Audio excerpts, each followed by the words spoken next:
Welcome to Saga Briefs, where we're looking at the stories behind the sagas. I'm John. And I'm Andy. In our companion series, Saga Briefs, we take up a topic that comes up in the sagas that we decide needs to be examined in a little bit more depth. Well, in most episodes. This time we're up to something a little different. Yeah, this is a special edition. Now, those of you who are waiting eagerly for our episode on Viglund Saga, or our Saga Brief on Icelandic drinking, well, you'll just have to hang on a little bit longer. But no worries, we've got plenty of goodness waiting for you in this little brief. Indeed we do. But before we get going, I just want to make a quick recommendation to our listeners. You do? What are you recommending today? Well, it occurs to me that we've got a lot of people who have come to our podcast because they're interested in learning about the sagas or medieval Icelandic culture and some good old Viking history. That's the point of the thing, yes.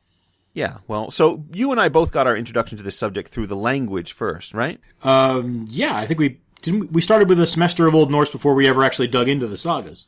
Exactly. And that's actually how we were introduced to Anglo-Saxon England as well, through the language first. I took my first Old English class on a whim as an undergrad, just because I had credits to spare, and it was through that language itself that I discovered the people, their history, their culture, and eventually my career. I think it's fair to say, learning the languages gives us a kind of access to the texts and their context that reading and translation just doesn't always offer. Right. So, if any of you out there are interested in taking your investigation of the Vikings and their culture one step further, I'd like to recommend that you pick up a copy of Jesse Byock's very, very accessible series, Viking Language. Oh, yeah.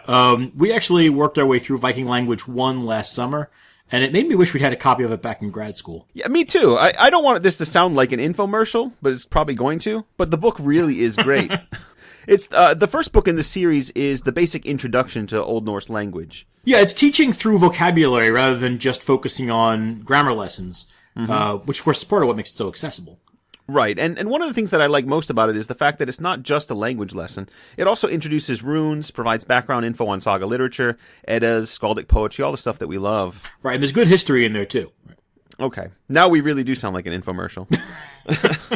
Now, I actually just received my copy of Viking Language 2, which is the Old Norse Reader. It's the companion book to Viking Language 1. Oh, good, yeah, I haven't gotten that one yet. What's in it? Well, there's lots of stuff. I think you'd really like it. It's got excerpts from the family sagas, King Olaf sagas in there.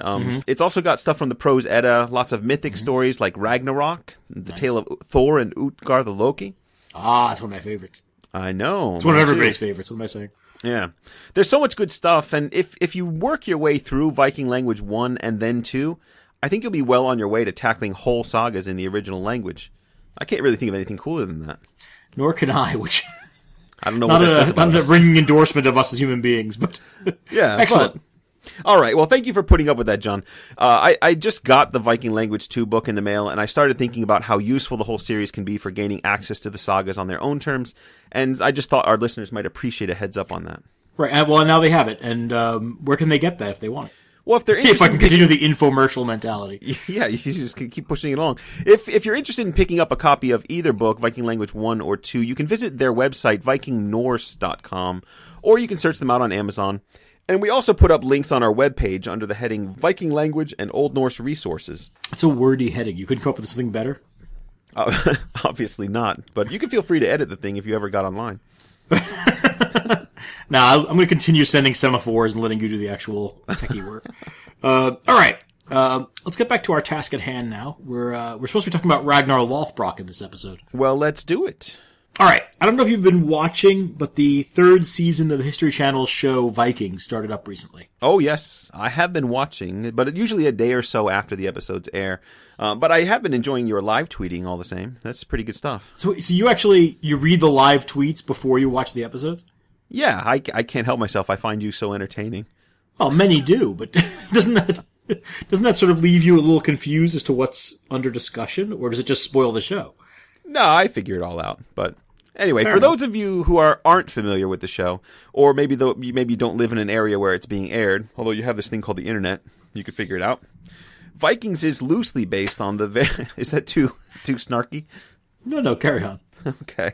Vikings is loosely based on the various historical texts written about the career of a man named Ragnar Lothbrok, a 9th century Viking. Now, the show takes some substantial liberties with Ragnar's history. For instance, It's much more focused on Ragnar's ambitions at home and abroad as a leader of men than the Saga Age texts are, which tend to focus on his raids and semi-fantastic exploits throughout Scandinavia. Right, but as we've talked about before, the texts themselves are a highly inconsistent set of narratives, and more often than not, they contradict one another. And Ragnar himself may be more myth than man. So, really, the show is just another version of Ragnar's story. That's a good way of putting it. This modern version includes a fair amount of modernized sensibility, of course, but on the whole, the show's runners seem to be very aware of how their story ties into Ragnar's legend. Yeah, in the last season, for example, we saw Ragnar consolidating power in Scandinavia while continuing to take part in and organize raids in England. He even found time to execute one of his enemies by means of a blood eagle torture. Now, the Blood Eagle torture, by the way, is the subject of our first Saga brief, and that episode also deals with Ragnar's story a little bit, or at least the story of his son's revenge for Ragnar's death.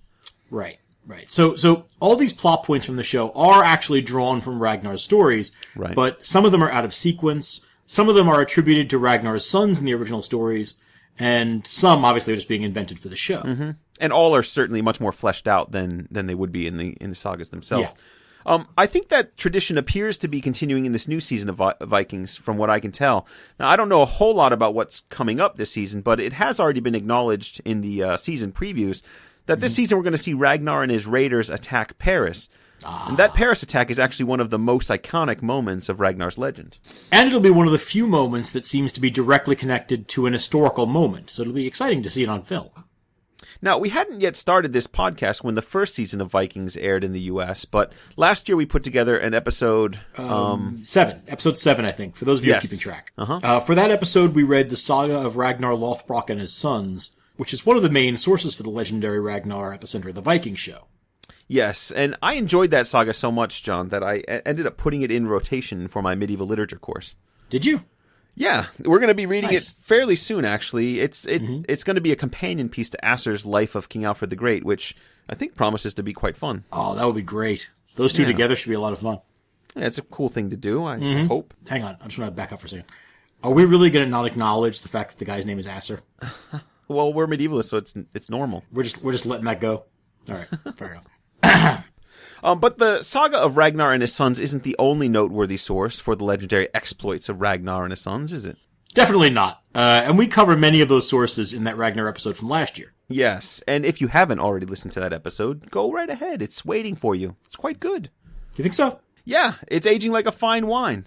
You can tell the woody tannins, they help to bring out the wit. Ah, very nice. Very modest. So, like we said, in that episode, we addressed most of the major events in the life of Ragnar Lothbrok. Or at least what the saga told us were the major events. Yeah, magic cows actually figured quite heavily into the narrative. Yes, they did. Along with dragons, barely concealed phallic jokes, riddles, and... 2 heavy metal album cover worthy deaths. Yeah, that episode was pretty packed. I seem to recall that we set out to do like a 30-minute look at Ragnar's saga, and then it blew up into a pretty lengthy episode. Like this one will. Well, that's just standard practice by this point. Yeah. Well, it turned out that Season 2 of Vikings spent quite a lot of time on the origins of the Ragnarsons, which we'd spent a lot of time exploring as well. And we love the Ragnarsons, and we can't wait to see what this show does with them in the future. But... we're not talking about the Ragnarsons today. What are we up to today, Tom? Tragically, no. We can't just sit around reminiscing about our Ragnar episode. So what we're planning to do today is to revisit the stories of Ragnar Lothbrok. No, I just said that we shouldn't do that, and now you're saying that's exactly what we're going to do. Hey, you don't set my agenda. Well, we're not doing it by looking at his saga again. Instead, we're looking at one of the other texts associated with his legend, the poetic Kraku-mal, or the Lay of the Raven. I knew that, actually. I was just setting you up. Right. Okay. Now, the name Kraku-mal refers to Ragnar's second wife, Auslaug, who's also his second wife on the TV show. She's the tall lady with all the children. When she was young, she was essentially kidnapped by an ugly old couple who called her Krauka, or Raven, and they kept her dirty and soot-blackened to hide her beauty. Right. Now, as we mentioned in the Ragnar episode, there's a weird amount of Cinderella folklore tied up in the Ragnar tradition. There is. In fact, John, did you know that in Faroese folktale traditions of Cinderella, the ugly sister is often called Kraukadaughter or Kraka's daughter? I did not know that. Well, now you know that. But did you know that in most versions of Cinderella, her actual name is Ella? Well, she's covered in cinders, of course. She's covered in cinders. There you go. Yeah, she's hanging out by the fireplace. Yeah. There's actually a whole lot of stuff out there on Krauka in Scandinavian folk traditions, but we're going to shift from folk prose narratives now and dig into some pretty good poetry. Pretty good, anyway. We've dealt with the short verse poems in the sagas before, especially in the warrior poet sagas, but they've always been embedded in prose text so far. Well, as far as the longer poems go, this is a good one to get started on. Kraku-mal is more narrowly focused on Ragnar himself rather than on his family, unfortunately. Really? That's a little bit disappointing. I still had a lot to say about Ivar the Boneless and Sigurd and the whole Ragnarsson gang. I love them. Well, I can offer you this for a consolation prize. Kraku-mal is supposed to have been composed by Ragnar himself. Oh, that's awesome. If it's true. But it's not true, is it? It's not true, no.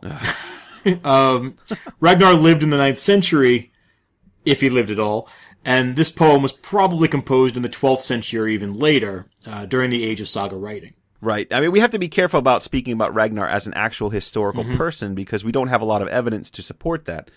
It's a fairly complicated story that requires some pretty sophisticated research techniques and a whole lot of linguistic ability. Fair enough. If you're interested in learning a little bit more about Ragnar himself and the literary tradition that grew up around him, why don't you check out Rory McTurk's Studies in Ragnar Saga Lothbrok and its major Scandinavian analogues. Now, I picked up a copy through the university library, and it's full of great information. So feel free to give it a go. There's a used copy on Amazon for about $90. I looked into it. Won't be purchased. Oh, well. Little pricey for me right now. But whatever we think of the historical Ragnar, the information we do have doesn't suggest a guy who spent a lot of time thinking up long poems like this. No, it's true. He's really more the raiding and pillaging sort. But this is still an impressive poem, and it claims to be a record of the final words of Ragnar as he faced his death in an English snake pit. It's also kind of a resume for Ragnar's career as a Viking marauder. Most of the poem's length is just a list of places he's visited and people he's killed during his visits. Okay. You got me back on board. You mentioned snake pit. I'm in. Great. Glad to hear it. Hopefully anyone listening to this podcast is also up for about 45 minutes of conversation about an obscure medieval poem, about the probably fictional autobiographical poem of a semi-legendary person. What are you doing? Way to sell the merchandise here, John. You want people to stop listening?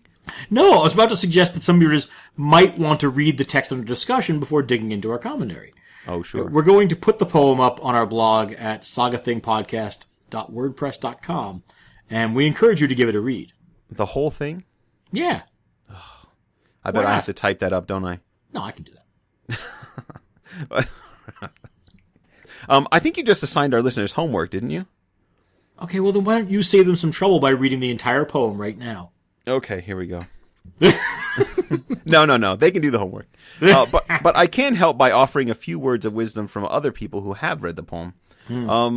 For starters, we probably have to say that not everyone is a huge fan of Kraku-mal. Anne Heinrichs, for example, has said that the poem is not among the foremost examples of skaldic poetry. Oh. Not the highest praise, but I can perhaps see where she's coming from. The poem gets a little bit repetitive. Yeah, we might get to that. Why don't you give us a positive review now? All right, I'm going to try. How about this one? Margaret Schlauch, who published her own translation of the poem way back in 1930, says that Kraku-mal can be particularly awesome because it expresses the Viking spirit even better than does the saga. Did she actually say particularly awesome? No, that was just my lead into the quote. Yeah, that's what I thought. You make an unconvincing 1930s scholar. Well, she sells it pretty well if her claim holds true. I mean, the saga had people being burned to death on a funeral pyre made of severed heads. Well, yeah, but she's only talking about the end of the poem. For most of the poem, she says, the descriptions are monotonous, dude, being composed of the most conventional expressions about blood and steel, ravens and wolves, swords and helmets, which were the common property of the skaldic poets. Man. You all right? I need a drink after that. I'm going to ignore your attempts to liven up Schlauch and say, I think it's fair to say that she doesn't read these things for the same reasons we do. Because that description sounds awesome. Oh, see, now you're saying awesome. Mm-hmm. But it really does. At the same time, she's right, though. I mean, like I said, the narrative gets a little bit repetitive, and for much of the poem's length, it really is just a listing of people Ragnar is supposed to have killed and then fleshing it out with beasts of battle imagery. Well, but that fits. I mean, doesn't it? Kraku-mal is supposed to be an avakvitha, a life poem, in which the speaker reflects on his life, usually right before it ends. When your life has been as focused on killing people as Ragnar's apparently has been, it stands to reason that there isn't going to be a lot of time spent reminiscing about frolics in the park with his kids. True, but it does make for a one-note poem. Ah, but what a note. Now, other examples of this sort of poetry appear in the Eddas and in the legendary sagas, and they're usually a little bit more wide-ranging in subject. And Ben Wagner, whose translation we're using for this episode, points out that the tradition of the Avakvida turns up in other Germanic literatures as well, like Beowulf, for instance. It's funny you mention that. I have to say that reading this poem gave me a kind of shock of recognition. Something about the first-person narrator and the stylistics of Kraku-mal really did remind me of some of Beowulf's speeches. Well, you and Ben Wagner should get a drink sometime. But the upshot is that this poem doesn't get a ton of good press in modern scholarship. And a lot of the reason for that is the poem's translation history, which we'll get to later. But we like it. Yeah, so let's get on to the poem already. Yeah, why don't we get started with a reading? Just give us the first verse to get people in the mood. How do we want to read these?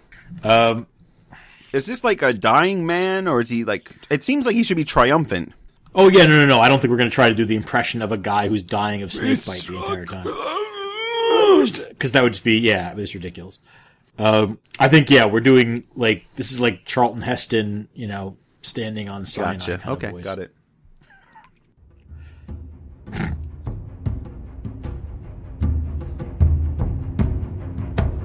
We struck with our swords. So long ago it was. We had gone to Gautland for the ground wolf slaughter. Then we won fair Thora. Thus the warriors named me Lothbrok, when I laid that heather eel low in battle, ended the earth coil's life with inlaid shining steel. Now, that started out as Charlton Heston, and it ended up as a bad Churchill impression, I was going to say. Yeah, it did kind of get kind of jowly. We were fighting. I can't do that voice, but Okay. All right, whatever. Ignoring the disaster of your chosen voice, that the actual poem doesn't waste any time getting started, does it? Well, it's pretty typical of these poems to just jump right into the action. In this case, we get the entire story of Ragnar winning his first wife by rescuing her from a dragon in a single verse. Pretty good. Now it's worth pulling this first verse apart a little bit. Don't worry, folks. We won't do this all the way through the poem. Yeah, please. I mean, there are 29 verses of this thing. So, right away, there's that first line. Hjogum vermit jorvi. We struck with our swords, or we hewed with our swords. That line is used throughout the poem to mark the move from one verse to the next, and to add a sort of formal cadence to the overall text. It also provides an illusion of narrative coherence. Most of the poem really, as we've said, is just a list of dead people. And the repetition of that line lends a sense of internal logic to the poem's narrative. And this first verse briefly tells the story of Ragnar killing a dragon. Very briefly. Which is a bit of a problem if you aren't already familiar with Ragnar's legends. It's also a problem if you know the show, since neither of Ragnar's two wives in Vikings are called Thora, and he doesn't rescue either one of them from a dragon. It doesn't seem likely that there'd be a dragon in any case. I mean, the show's writers seem to be avoiding some of the more supernatural elements of Ragnar's legend. They seem to be aiming for a more pseudo-historical tone, I think. Well, as befits the History Channel. And I get the impression that they're a little sensitive about creating points of comparison with Game of Thrones. Possibly. Apart from the seer and the occasional dream vision, they have been avoiding supernatural stuff almost completely. Which, unfortunately for you, means you're not going to get to see Ivar and the Ragnarsons fighting Sibylla the Magic Cow in Sweden. Oh, Sibylla. Getting tossed at that cow is Ivar the Boneless's finest moment. I'm going to hold out hope for that one. Good luck. That's a little bad. So, for those of you who don't know the story, or who don't remember it from our episode last year, Ragnar's two wives in his saga are named Thora Fortressheart and Aslaug Sigurðsdóttir. Lagertha, the kick-ass warrior woman who's Ragnar's first wife on the show, is actually from a different text, Saxo Grammaticus's Gesta Danorum. And going back to what we were just saying, it makes sense that the show would replace Thora, since without the dragon-killing story, there really isn't much to say about her at all. It does mean, though, that we're short a couple of Ragnar sons in the Viking show. Since so far they haven't added Thora's sons, Eric and Agnar, to the cast. But I don't think that's true. But in this poem, Ragnar references his attack on the dragon as the start of his life of adventure. Yeah. Now, the story is that Thora is trapped by a dragon that encircles her home. Her father, who's an earl, offers her hand in marriage to anyone who can rescue her. Ragnar contrives a complicated plan involving tar-soaked and sand-encrusted pants and an oversized spear with a loose spearhead, and he's able to kill the dragon, though not with the same panache as Bjorn, champion of the Hitardal people. Oh, jeez. But in true folklore fashion, Ragnar is able to prove to everyone that he is the dragon slayer and Thora's rescuer because the loose spearhead remains stuck in the dragon. Right, and Ragnar proves this by revealing the giant shaft of his spear. Yeah. In a totally straightforward and not at all phallic way. No, that's the story. And this was long before Freud, so I don't see how it would be phallic at all.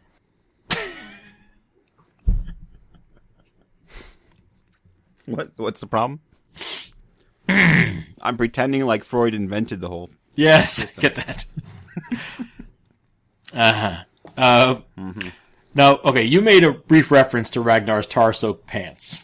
Yeah. One of the curious things about this verse, for me, is line 6, "Thus the warriors named me Lothbrok." The name Lothbrok, which has been translated as hairy pants or stiff breeches or dirt pants, refers to this whole kicking his pants with tar episode. But there's no explanation of that in the poem. The poet is working on the assumption that his audience will already know and understand the link between Ragnar rescuing Thora and the nickname Hairy Pants. Sure. I mean, if we needed evidence that the poem probably dates from well after Ragnar's death, that certainly suggests an author who's counting on a popular awareness of Ragnar's literary legend. Yeah, but it's odd. I mean, now that I think about it, they've never really tried to address the nickname on the show either. He's been called Lothbrok a few times, so it's clearly supposed to be part of his background. But unless I've missed it, no explanation has ever been given as to how he gains the name. That's true. I'm guessing that they just don't care. Well, again, But I care, damn it. Well, if they're removing all the fantastic elements, you don't really get the name unless you have the dragon fight. So just dismiss it. Anyway, let's move on, right? Sure. Why don't we go all the way to verse 2? All right, let me get my hiking boots on.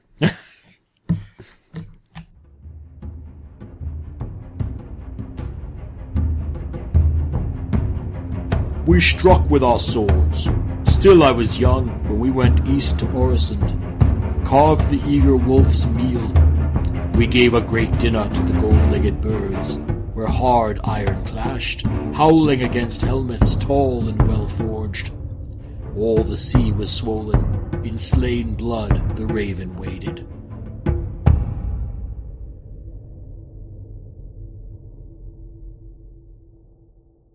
Very dramatic. Well. He sounds a lot older now. Well, he got older waiting for us to finish talking about the first verse. It's the poison in his veins. So why take us to Oresund? This seems kind of generic to me. Well, that's part of what's interesting about it. It's not offering much in terms of plot or narrative in its own right, but it's setting up the rest of the poem as a bloodbath. You talking about the carrion animals motif? Yeah. This verse mentions 3 animals: ravens, wolves, and golden-legged birds, which is a reference to eagles. All 3 animals are being fed by the carnage that Ragnar and his crew bring to the various locations mentioned in the poem. In this case, to Oresund, which is a strait separating Sweden from Denmark. Now, geographically, this might be of some interest to the fans of the Viking show, because Oresund is immediately to the southeast of Kattegat, which is the bay where Ragnar's kingdom is based. So the poem's geographical reference to traveling east to Oresund actually ties in nicely with Ragnar's situation on the show. And I think this is one of those moments when we can see the show's writers are actually doing some research when it comes to the elements of the world they're creating. It's quite nice. Now, so in addition to being geographically savvy, the writers of Vikings have also been seeding in references to these animals as well, especially in the second season. This tradition of using the eagle, raven, and wolf to indicate a great slaughter that has occurred, or to foreshadow a slaughter to come, it's widely used in Germanic literature. Yeah, it's one of those things that are so common that you don't necessarily stop to think about it when you run across it in another text. Yeah, no, the theme is actually, it's pretty hard to miss in the literature, but it actually wasn't until 1955 that a scholar named Francis Magoon formalized the theme of the beasts of battle in an article in Neuphilologische Mitteilungen. Gesundheit. Shut up. Magoon looked at the theme as it appeared in Anglo-Saxon literature. And it's pretty remarkable to look at his list and realize that a lot of the most well-known texts in Anglo-Saxon are all using this same image. Magoon identified the beasts of battle, and this is going to be a laundry list of Anglo-Saxon texts. The Battle of Brunanburh, in Beowulf, in Elena, in Exodus, in the Finnsburg fragment, in Genesis A, Judith, the Battle of Malden, and the Wanderer. In most of those instances, all three animals are mentioned explicitly in, the space of a couple of lines, although occasionally only two are named. So other scholars have turned up more examples, and of course it's a very popular motif in Icelandic literature as well. Okay. So Ragnar's poem uses the beasts of battle multiple times, and everyone else is using it too, so why is this so popular, or why do we care? Well, they're such cool animals. That's true. But seriously, of course, as always, there's discussion about it. For some readers, it's just a conventional image, which, incidentally, is pretty much what Magoon had to say about it.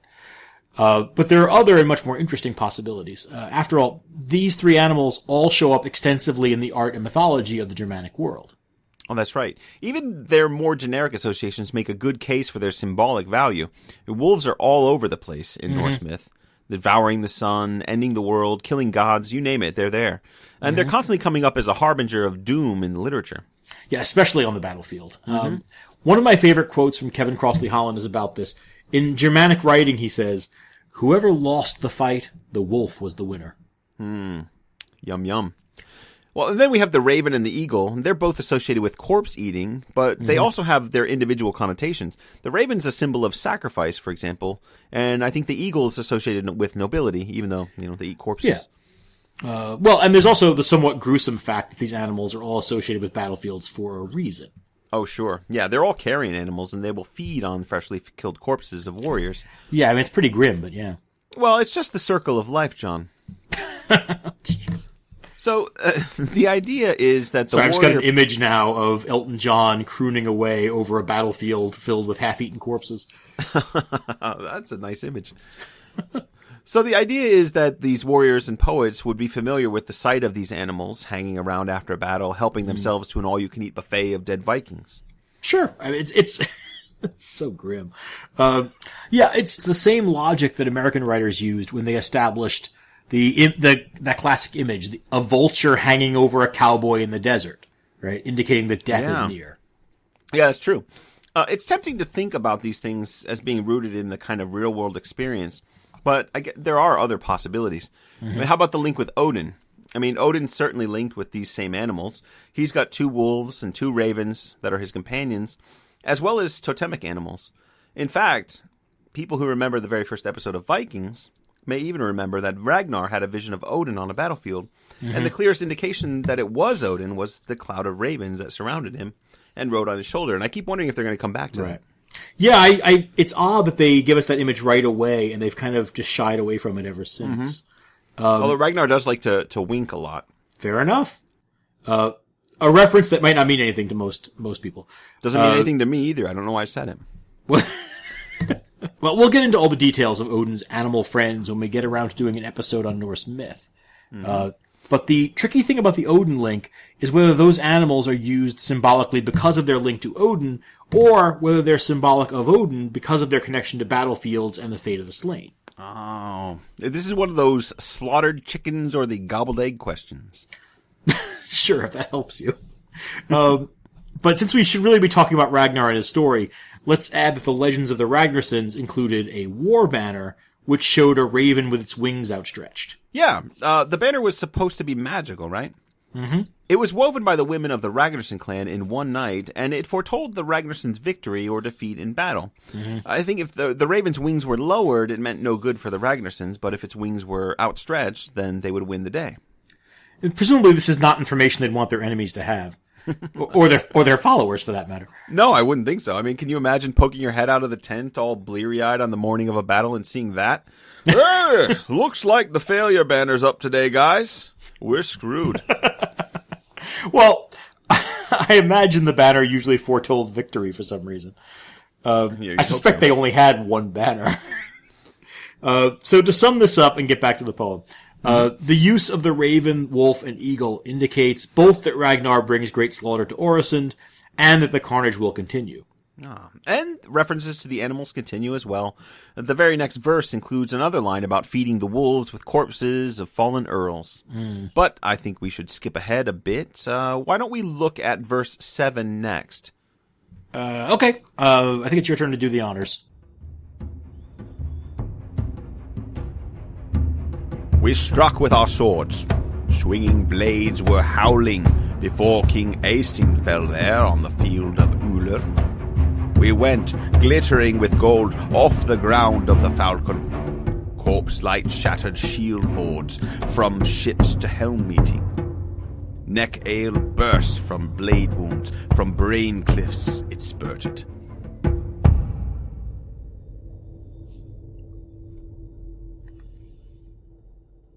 I feel like I'm doing him an injustice by reading it that way. I would agree, yes. But I'm assuming you brought this one up because of Sexton and his magic cow? Oh, well, yes. That's a bonus, I guess.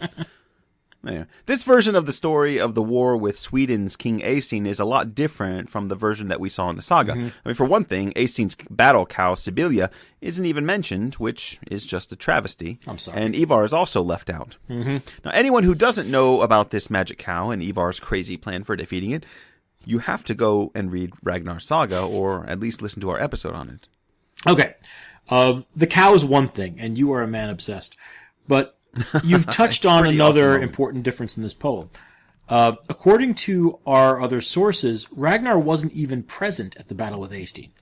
Right? I mean, Sexton fights and kills two of Ragnar's sons before the rest of the gang, under the leadership of your favorite, Ivar the Boneless, arrives and kills him. Ragnar was off somewhere else when all this was happening. Yeah. It's definitely a fool's errand to try and make all these legends hang together, though. There's one theory, though, that might shed some light on the problem that we're talking about here. Well, don't hold back. Share the wisdom. Well, don't get your hopes up too high now. There's one scholar, I think it was Jan de Vries, the linguist, not the economics scholar, if you're going to go looking this thing up. He suggested that Ragnar's execution was a piece of propaganda that was invented to justify the invasion of England. And he argues that the timeline of the Ragnar legend actually doesn't include much of Ragnar himself, at least in the early stages of the legend. Really? Yeah. The focus initially, according to De Vries, was on the Ragnarsons themselves and their military exploits, especially in Anglo-Saxon England. Oh, okay. Now, Ragnar and the snakepit of King Ælla, as the theory goes, was invented to provide the Ragnarsons with motivation for invading England. And if that theory is correct, then Ragnar's character and his adventures were later additions to help enhance the bloodline of these famous conquerors. So the fact that Ragnar is strangely absent from his own saga isn't all that surprising. Well, if this theory's true. Right, if it's true. But it would explain the heavy folktale flavor of the Ragnar episodes early on in the saga. Well, I mean, the best way to make sense of what's happening in Kraku-mal is probably to understand it as a kind of grab bag of story elements that coalesce into various accounts of Ragnar's life. Yeah, we're starting to see more of this on the show, in fact.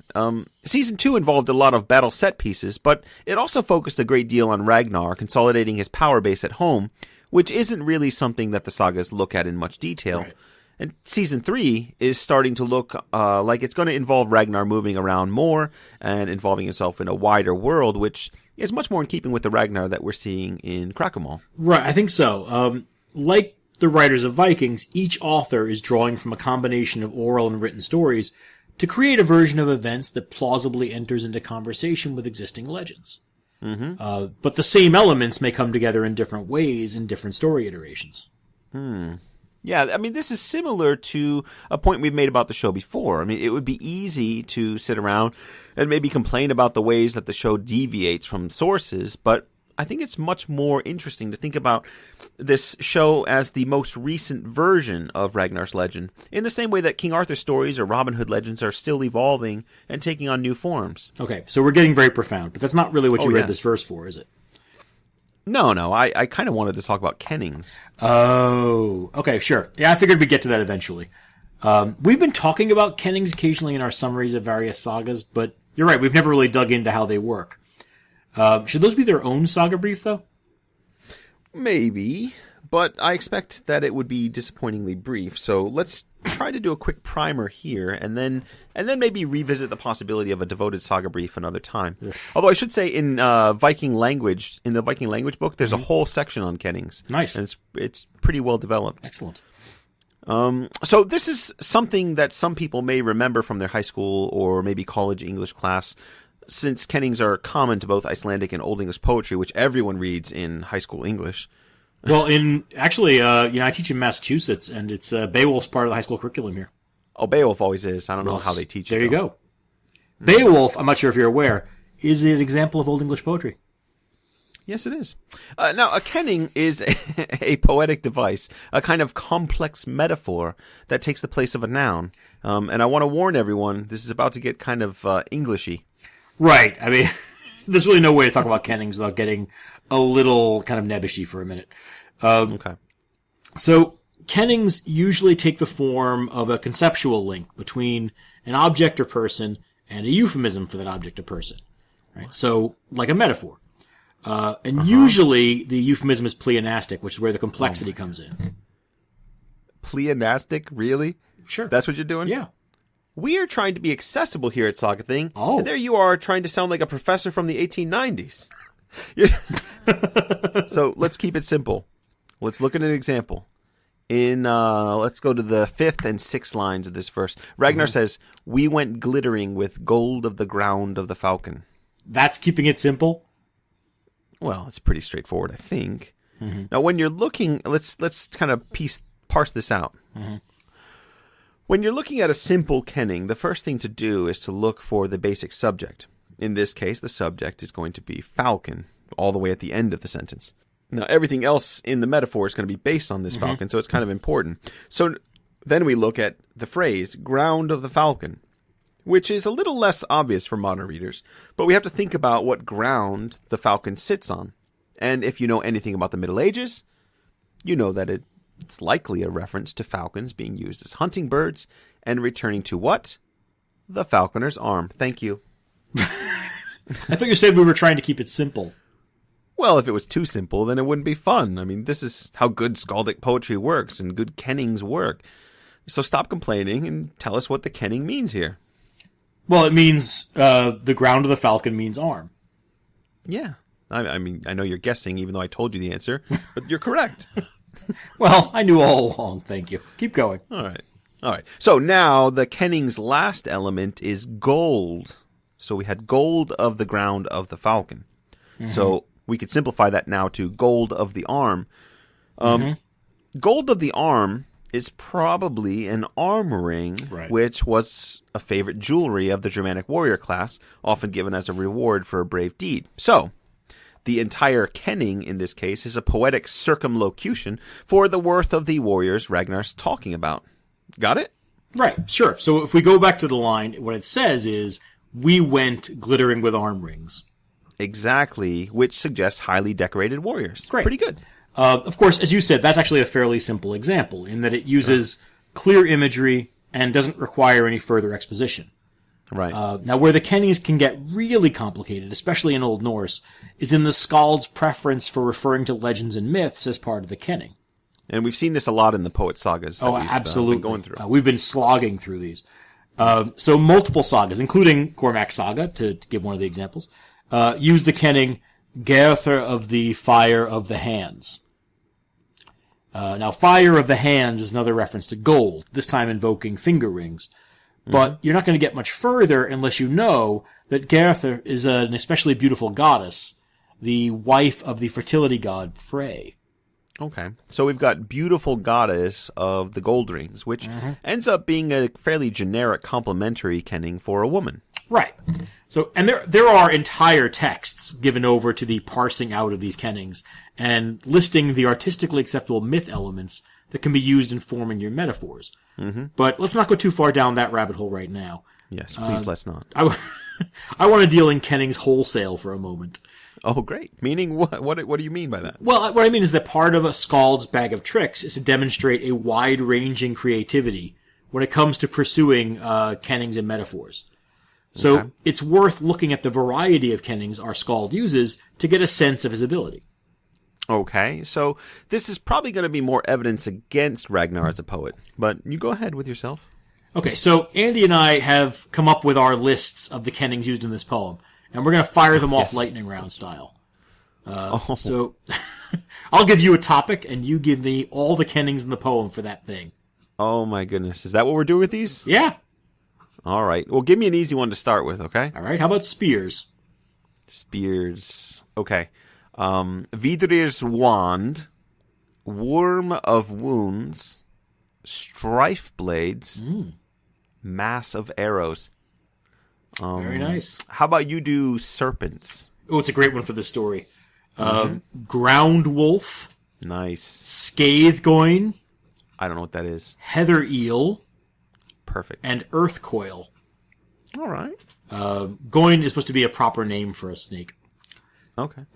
Try ships. What? There's a snake out there whose name is Goin. Goin. Hey, Goin. Hey, Get Goin. out my garden. Scathegoin. Try ships. Ships. Oh, there's lots of ship ones. They're traveling all over the place. These are a little bit confusing though. Heflir's horses, Agir's snowshoes, Einafi's snowshoes, which is a little repetitive, so we mark against. Agir's donkeys, which is my favorite. Wow. Okay, so every one of those is based on mythic references. This is a lightning round. No time to discuss. Do one on blood. There's lots of blood ones. Oh, yes. Wound splash. Wound sweat. Sword sweat. Again, repetitive. Neck ale, which may be my favorite kenning in this entire poem. Yeah. The brown dew of pale bodies. That one's just gross. Yeah, it kind of is. Neck ale is my favorite. Arrows. Arrows, that one's easy. Bowstring stakes, string-notched palm trees. Now you do warrior. Palm trees? I don't know. He's in the tropics. All right, warrior. Helm shaker. Endil's offspring. Endil. Helm stump. Okay, time for the bonus round. Sword. Sword. Oh, God. Let me delay just 1 second and say how much I like Helm Stump for warrior. Brilliant. Okay, here it goes. Reddened blades, sword. Bane herrings, corpse curs, round shields moon, strife blades, corpse light, bitter black wound hoe, scabbard flame, wound serpent, light flickers, meadow blades, and scabbard thorns. Wow. Let's do one more. Battle. Yikes. Okay. Helm meeting. Battle cloud. Haven's wife.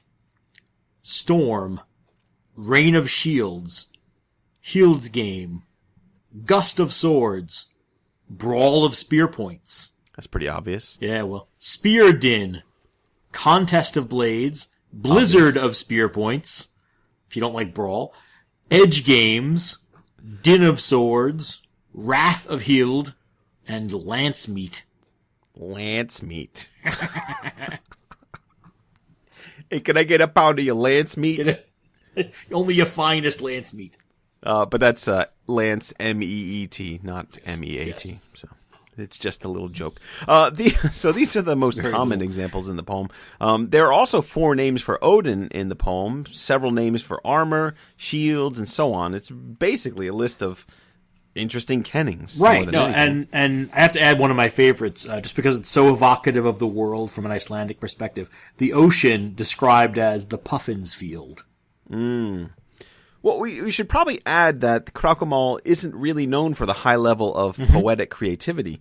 Schauk's evaluation of it as a monotonous and conventional poem is probably pretty close to the general opinion. But, all right. Let's stop short of turning this into a brief on kennings. What else do we have to talk about here? Well, okay, it'd be fun to dig through the entire poem and look at all of Ragnar's adventures, but we're really hoping to keep this under an hour. Honestly, folks, read the whole thing if you can possibly find the time. Right now, let's jump all the way to verse 25. Okay, it's your turn. All right.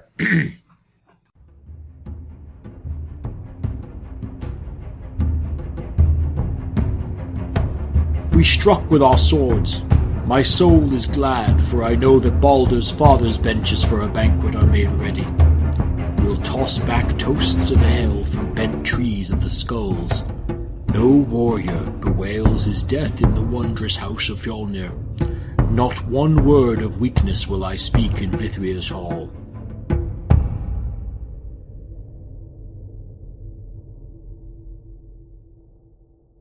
I thought we weren't going to make him sound like he was dying. That was dying? It sounded like he was dying to me. Like, I can't make him sound like he's Churchill. Now, that's got a few obscure bits in it. For one thing, there are 3 different names for Odin in that single verse. No. What I want to talk about is the middle of the verse. We'll toss back toasts of ale from bent trees of the skulls. That sounds good to me. I mean, my glass is nearly empty over here. Not the point I'm trying to make. This is a famous line. It's actually a famous line chiefly for what it isn't about. Oh, okay. I think I know where you're going with this. Yeah, this is the story of the infamous Ole Worm and his skull goblets. Oh, everyone knows about Ole Worm and his skull goblets. Well, I'm going to explain it. So, the short version of this story starts in about 1636. Oh, it's like it was yesterday. This is going to be the short version? Yeah. When does the long version start? In 787? So, in about 1636, a Danish doctor named Ole Worm completed a set of translations of texts from various Scandinavian dialects. He translated the text into Latin, which made sense at the time. But what made less sense was Worm's somewhat casual approach to translation. He made a number of significant mistakes. For one example, at 3 points in the poem, he translated the Old Norse word for "it is not" as "it is." That's a simple mistake. Sure. But the result is that in Worm's version of Kraku-mal, Ragnar consistently says that killing his enemies feels like making love to a beautiful woman. Well, you know... But that is not what he's saying. He's explicitly saying it is not like that. I could create an argument for how that would work. Oh, no. But I would need Freud. I thought we said we weren't doing Freudian analysis here. Yeah. At one point, Worm seems to think that Ragnar doesn't know the difference between splitting men's heads open and hitting on lonely widows in the mead hall. It's very similar. Mm-hmm. Wow, I don't know whether that would say more about Ragnar's approach to battle or to foreplay, but either way, it's disturbing. Well, I mean, it would be, but of course it's not what the poet is saying at all.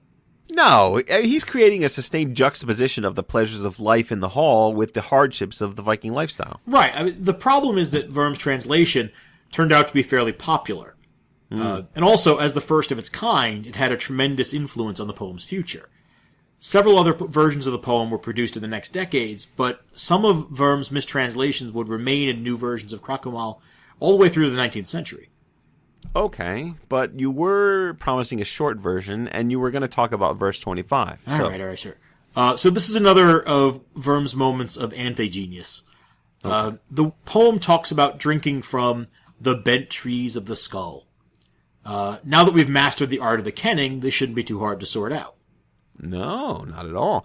So look for your base subject first, in this case, skull. Right. And we need something that is to the skull what a bent tree is to the earth. So maybe we're talking about horns. Uh-huh. So this is, okay, this is a reference to drinking horns. Absolutely. Have a drink. You've earned it. Drinking. Which reminds me, we're still working on a saga brief about drinking culture in the sagas. Promises. Now, I want you to know I'm counting this as our skaldic poetry brief, by the way. Oh, are you? Yeah, absolutely. Right. At least for the time being. But let's keep going. So Worm didn't read that line as drinking horns, did he? No. So he was trying to translate the kenning, not to explain it. Okay. Into Latin. Which, fair enough. Right. So, fair enough. But he somehow read the line as, "We shall drink beer out of the skulls of our enemies." Nice. Which is undeniably badass, but it's just completely divorced from reality. Well, I've always wondered how that was supposed to work anyway. There are a lot of holes in the skull, if you think about it. How would you keep the beer in? Maybe you shotgun it through its ear hole or something.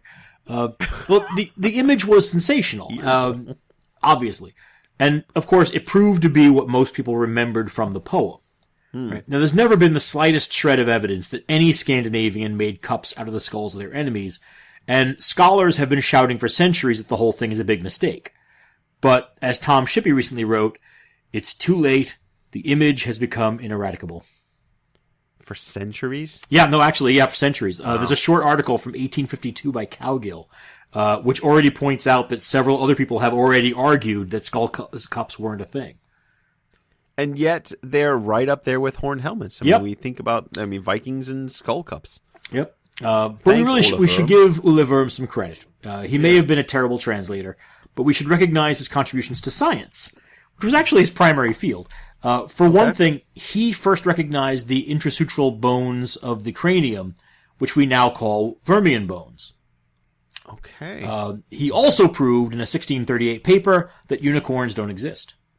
Are you serious? Did that even need proving? Well, apparently, yes. There was a brisk trade in unicorn horn in the medieval and Renaissance periods.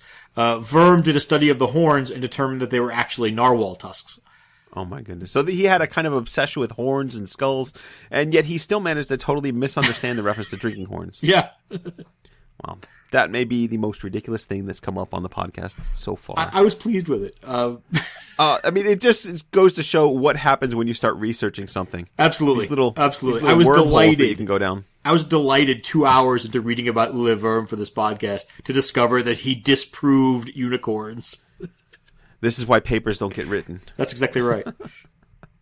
All right. So, what else we got to cover? Well, before we get to the final stanza of the poem, which is pretty great, I just want to point out something the poem brings up that might seem a little bit confusing to fans of the show Vikings. Okay. Well, since we're already at the right section of the poem, we can just look at the next verse, which says that Ragnar's sons will take revenge for his death. Mm-hmm.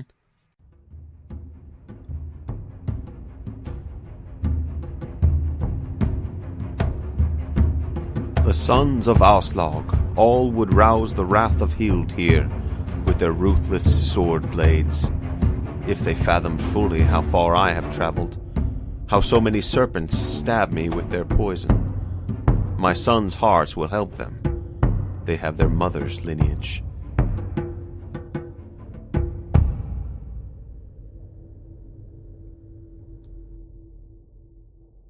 I knew you were going to find a way to fit the Ragnarsons into this somehow. I make no apologies for this. Now, we already talked about the personality switch on the show. Lagertha, Ragnar's first wife, is much closer to the personality of the Aslog from the Sagas, which makes sense since Aslog is supposed to be a warrior and the daughter of the famous dragon slayer Sigurd Fafnirsbane.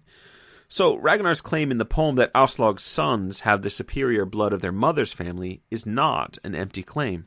Okay, I see. So even though the Aslog on the show is more ornamental and not much of a fighter. Ooh.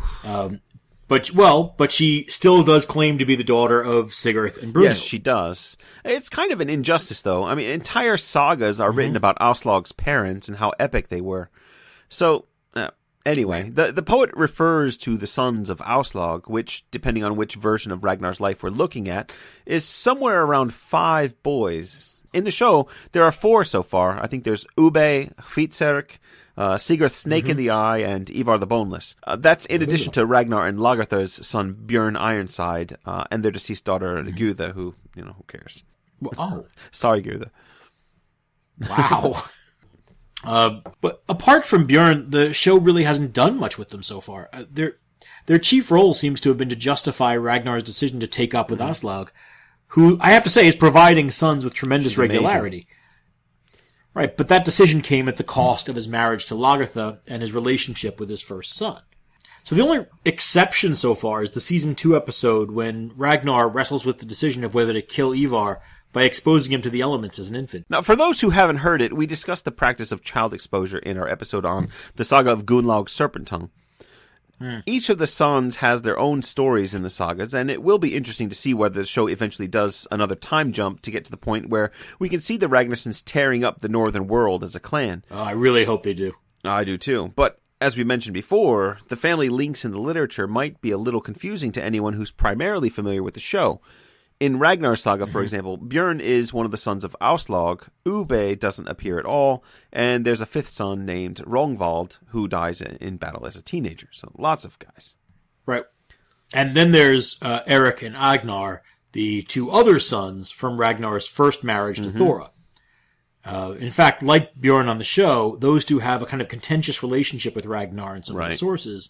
And they even betray him in one version Yeah, of the I wonder if story. they're going to play with that in terms of the way Bjorn's relationship is developing.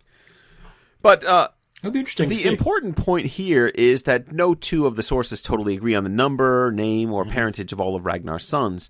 So this is another example of how the show Vikings is actually just taking part in a long tradition of mixing and matching pieces of the Ragnar story. And the poems call for the Ragnarsons to take revenge for their father's death. And that reflects two different moments in Ragnar's saga. Two? Well, there's the epic fight between the Ragnarsons and King Eystein of Sweden after Eystein killed their half-brothers. This is when Aslaug actually travels with her sons and acts as commander of the ground forces during the battle. And, like I said earlier, there's also this theory that Ragnar's death in the snakepit of King Ælla of England provides a legendary excuse for the great heathen army's invasion of Anglo-Saxon England in the 860s. Well, okay, now you say legendary, but let's just be clear. We know that invasion actually happened and nearly wiped out the Anglo-Saxon kingdoms. Sure, but the reasons for the invasion are a little harder to pin down, and may well have just been a bid for more land and for the expansion of the Norse world as anything. Okay, but let's stick to the poem for now. It's strange that the Kraku-mal Ragnar has a more impressive resume than the saga version. In that way, the television show is actually closer to Kraku-mal than some of the other narratives. In both cases, Ragnar comes across as a central figure in Scandinavian geopolitics. That's true. Well, whereas he may have been little more than a bit of Viking PR, historically speaking, at least if Jan de Vries' theory is correct. Yeah, maybe. No, I tend to think there's a blending of history and legend in the Ragnar narratives, which is not to say that Ragnar never existed, but he does seem to represent something or someone at a particular moment, almost like King Arthur does for the Britons in the face of the Anglo-Saxon invasion, or migration, depending on how you look at it. But that's a whole other ball of wax. I don't want to get into that. So what do you say we move on to the final verse of the poem? Oh, well, all right. Well, here goes.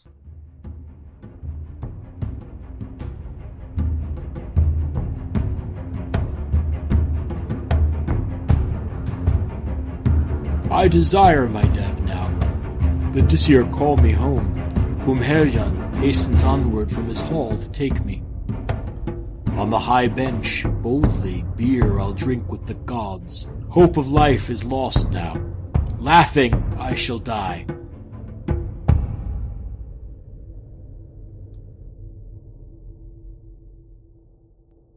This is actually one of my favorite verses in the poem. It's great for a lot of reasons. It's true. It's a tightly organized verse with a jarring opening line. It's the only verse in the poem that doesn't use that "we struck with our swords" Well, opening. it's the end, right? So that "I desire my death now" adds an unexpected note of satisfied quiescence. After a lifetime of war, Ragnar is resigned to a hero's death. Except that it's not an especially heroic way to go. I mean... Well, no, that's true. I was trying to give it gravitas. Well, good job. I think the poet is as well. He is being snake bitten to death, and yet he does maintain his composure well enough to compose this poem. So, so forgive him, Miss Schlauch, if he's a little repetitive while his veins are coursing with poison. Okay, but in the previous verses, the poet uses serpent imagery to try to balance this death with Ragnar's dragon-slaying adventure in the first verse. Yeah, that's interesting. Right? Whether or not we think Ælla's snake pit is a shameful death for Ragnar, his death song spins it as a fitting death for his chaotic life. So according to that way of reading the poem, this final verse only needs to make the claim that Odin himself, or Herjan, is reaching out to collect Ragnar and bring him to Valhalla. Pretty much. Well, there's no doubt that this last verse has a long list of post-medieval admirers. I think you can... Right, absolutely. Now, we've mentioned Ole Worm's notorious edition of Kraku-mal in 1636, but we didn't fully talk about how popular the poem became. By the 18th century, Ragnar Lothbrok was one of the most famous figures from Old Norse literature in the English-speaking world.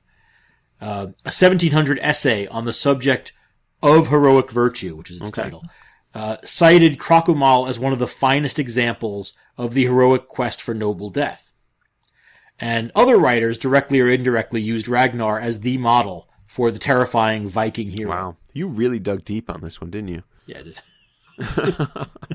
People who don't spend a lot of time reading older literature might not know that these fads in popularity are actually pretty common.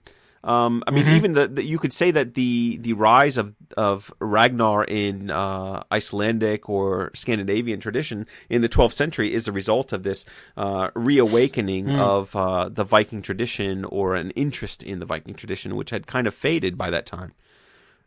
True. It would be a mistake to think that fads in literature only happened long after the periods of the primary literature, right? The primary literature itself reflects those fads. Right, we wouldn't have this poem if a fad didn't exist. Certain authors and texts do rise and fall in importance according to the taste of the day. And again, this poem is a reflection of that. Yeah. And I mean, by the late 18th century, interest in Germanic and British legendary history, it meant that figures like Ragnar were almost rehabilitated. Almost. There was still a kind of horrified fascination with the violence of the legends. Why shouldn't there be? That's some of what we love about it. I think that's part of why we are enjoying Vikings now. Right, and absolutely. But that fascination fed into an increasing emphasis on the full-blooded way the heroes of the past had lived, and there was less focus maybe on how much suffering and fear they'd caused. Writers who wrote about Ragnar and others of his age tended to emphasize bravery and an emotion-based worldview. Even the famous stoicism of Saga Age writing, which is one of the things that you and I love about it, tended to be reread as a manly control over surging emotions. Ben Wagner's edition of Ragnar's materials points out a few great examples of this kind of reimagining of Ragnar, especially the Ragnar of the Kraku-mal. Wagner includes examples of Matthew Arnold, John Dryden, and Thomas Percy becoming fascinated with Ragnar's character. But I like Robert Southey's early 19th century poem, The Race of Odin, as an example of how writers were reimagining Ragnar's story 2 centuries ago.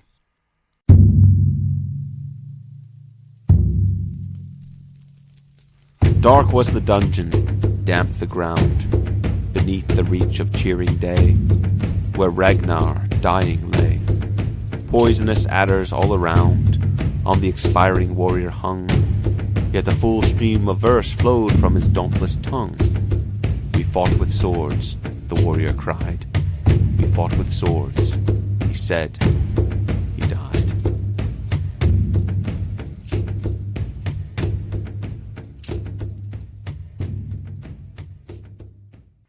Wow. It's remarkable to hear that kind of tone in a Ragnar story. Although it does match up nicely with the style of most 19th century translations of the sagas. Yeah, it's jarring to hear that kind of sentiment and that unmistakably romantic cadence being used to retell Ragnar's death. And yet the repeated line Ragnar speaks in Southey's poem is the same repeated line that begins all but the last verse in Kraku-mal. And ultimately, for fans of Ragnar's story from that era, the death of Ragnar was an example of the romantic worldview. And elements of the poem and of Ragnar's legends spoke to them and corresponded to elements of the art of their own time. Right. I mean, it may seem a little bizarre from our perspective to read Ragnar's story that way, but I think that's the point. We think we understand the sagas, but many of our modern translations interpret them as anti-heroic and sometimes almost nihilistic, which is more or less what we look for in our own most popular stories. Right? And I think you can watch for a real upsurge in popularity of the sagas as we kind of get into this sort of post-heroic age. Right? And people are going to be looking for literature in which the heroes are not necessarily heroic in the traditional sense. Yeah, Saga's a great source for that.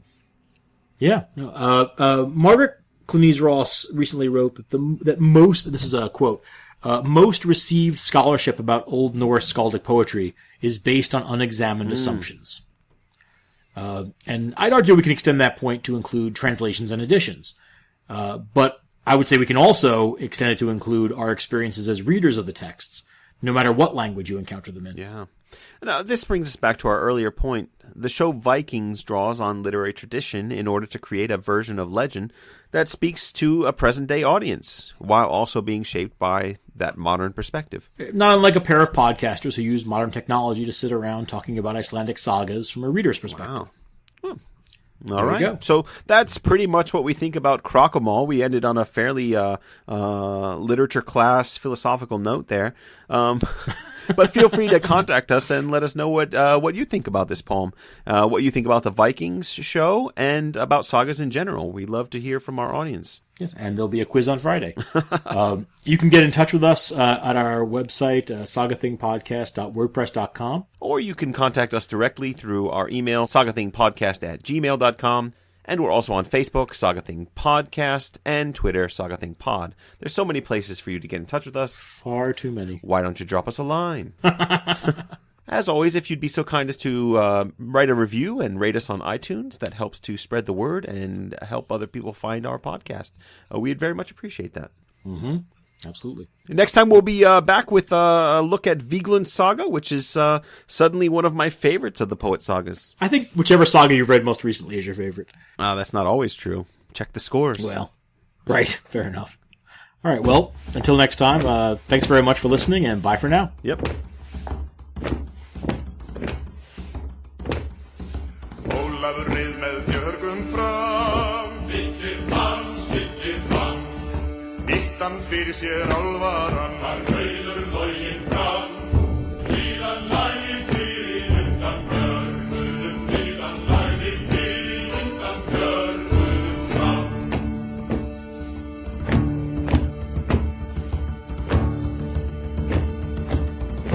Kraku-mal is more narrowly focused on Ragnar himself rather than his family. Mm-hmm. Really? I'm sorry. I was drinking. I missed that. I was drinking. Mm-hmm. Glug glug glug.